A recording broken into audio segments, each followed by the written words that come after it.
मनसा गांव में एक लोहार रामगोपाल रहता था।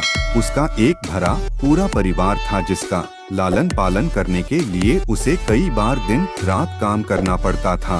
रोज की तरह आज भी काम पर जाने से पहले रामगोपाल ने अपना खाने का डिब्बा बांधने के लिए अपनी पत्नी से कहा।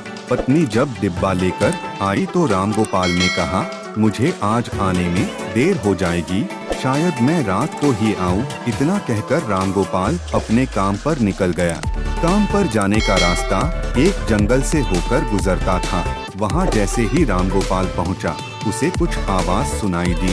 जैसे ही रामगोपाल कुछ पास गया तो उसने देखा कि एक साधु भगवान का मंत्र जपने के साथ ही हंस रहा है। हैरान होकर रामगोपाल ने पूछा, आप ठीक हैं?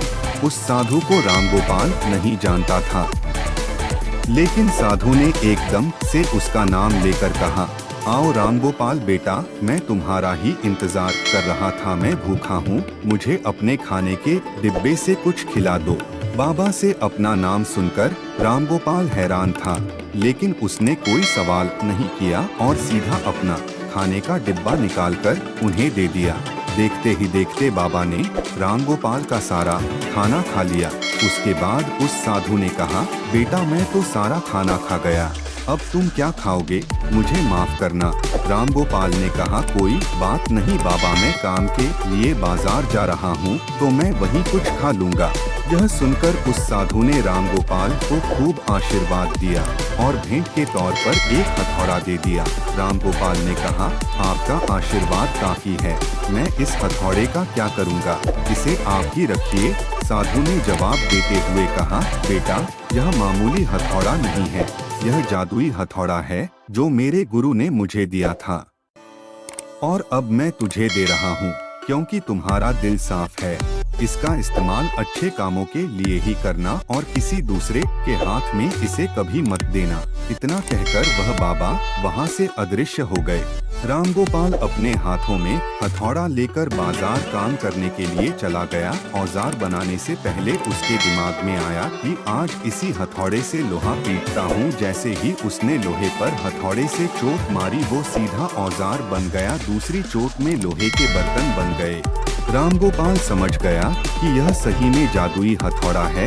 वो जो बनाने की सोच के साथ लोहे पर चोट मारता, लोहा सीधा वही बन जाता। जादुई हथौड़े की वजह से रामगोपाल का काम जल्दी खत्म हो गया और वो अपने साथ ही उस जादुई हथौड़े को घर ले गया। इसी तरह रोज रामगोपाल उस हथौड़े से जल्दी काम खत्म कर लेता और कई बार ज्यादा बर्तन बनाकर उन्हें गांव के लोगों को भी बेच देता था। धीरे धीरे उसके घर के हालात पहले से कुछ ठीक होने लगे। एक दिन गांव का मुखिया उसके घर आया और बोला, हम गांव वालों को शहर जाने में बहुत ज्यादा समय लगता है, क्या तुम अपने हथौड़े से गांव और शहर के बीच आने वाला एक पहाड़ तोड़ने में मदद करोगे? इससे बीच में एक सड़क बना लेंगे और गांव से शहर का सफर आसान और छोटा हो जाएगा। मुखिया की बात सुनकर रामगोपाल ने उस जादुई हथौड़े से उस पहाड़ को तोड़ दिया। मुखिया और गांव के लोग बहुत खुश हुए और उसे खूब शाबाशी दी।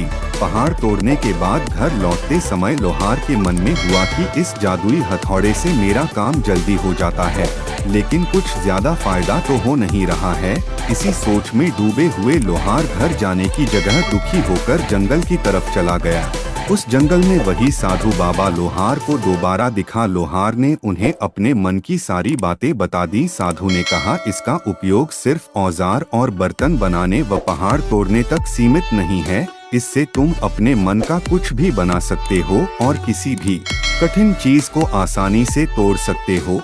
रामगोपाल ने अच्छे से साधु बाबा से उस जादुई हथौड़े को इस्तेमाल करने का तरीका सीखा। उसके बाद रामगोपाल ने बहुत धन कमाया। आज रामगोपाल एक अमीर आदमी बन गया है। अभी भी वो जब भी जरूरत महसूस होती है, उस जादुई हथौड़े का इस्तेमाल कर लेता है।